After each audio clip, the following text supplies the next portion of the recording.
দেখুন কেমন হয়েছে এই পায়েস রান্নাটা। আমার মায়ের হাত থেকে পায়েস রান্নাটা আমি শিখেছি।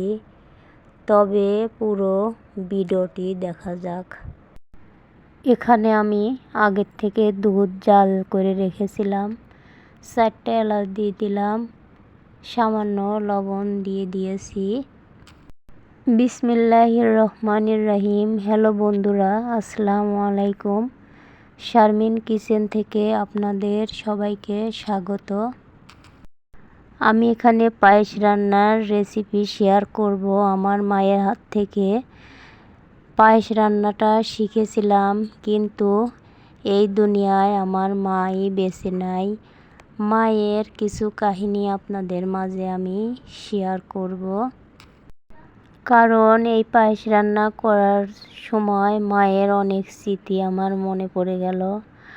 আমার মা এই পায়েসটা রান্না করত 4-5 কেজি দুধ দিয়ে পায়েস রান্না করত। কারণ আমার বাবার বাড়িতে গাভী ছিল, দুধ ছিল, অনেক কিছুই ছিল। সেই দুধ দিয়ে আমার মা পায়েসটা রান্না করত খুবই সুন্দর করে। এমনকি সবাইরে অনেক রান্না করে দিত, কারণ ওনাদের হাতের দুধ ছিল। তাই আজকে পায়েস রান্না করার সময় আমার মার কথা মনে পড়ে গেল। বন্ধুরা, আপনারা ভিডিওটি ফুল ওয়াচ করবেন। ভিডিওটি যদি আপনাদের ভালো না লাগে, আমার মায়ের গল্পটা শুনলে আপনাদের ভালো লাগবে। কারণ আমার মা একজন ভালো মনের মানুষ ছিল। তার মনটা খুবই সুন্দর ছিল, দয়ালু ছিল। তা সেও নিজে না খেয়ে অন্যরে খাওয়াতো, অনেক কিছুই অন্যরে দিত। আমার মায়ের কথা ভুলতে পারি না বন্ধুরা, কারণ আমার মা আজ 4 বছর হলো মারা গেছে। আমরা 3 ভাই বোন, আমি বড়, মেজো ভাই আছে, ছোট একটা বোন ছিল। আর বাবা বিয়ে করেছিল। সেই মাকে আমরা আপন মার মতোই ভাবতাম, কিন্তু সেই মা আমাদের পর ভাবতো।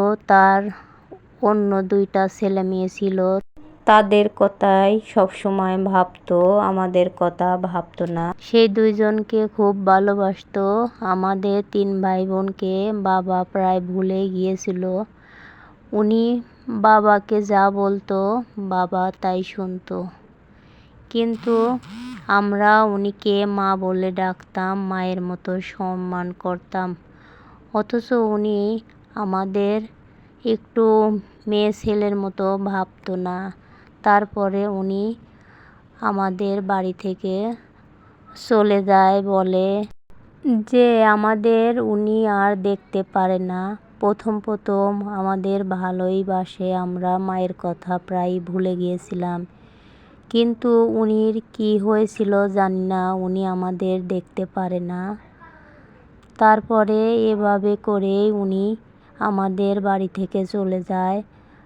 কাবিনের টাকা 1,30,000 টাকা নিয়ে সে আমার বাবাকে ছেড়ে দিয়ে চলে যায়। আমার বাবার অবস্থাটা খুবই ভালো ছিল। আমাদের পরিবারটা সুখী পরিবার ছিলাম। 3 ভাই বোন আমরা খুবই আদরের ছিলাম, কিন্তু মা মারা যাওয়ার পর অনাদর হয়ে গেছি। আমার বাবা এখন আমাদের প্রায় ভুলেই গিয়েছে, কারণ আমাকে বেশি ভুলে গিয়েছে। আমি বাবার থেকে 8 বিঘা জমি বিক্রি করে নিয়ে এসেছি। এই জন্য বন্ধুরা দেখো,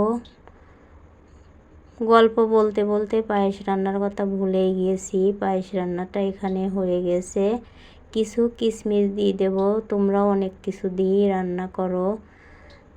কিশমিশ দিয়ে সাজিয়ে নিয়েছি, দেখো কত সুন্দর হয়েছে। ভিডিওটা যদি ভালো লাগে অবশ্যই লাইক কমেন্ট শেয়ার করবেন, আর যারা নতুন তারা অবশ্যই সাবস্ক্রাইব করে পাশে থাকবেন।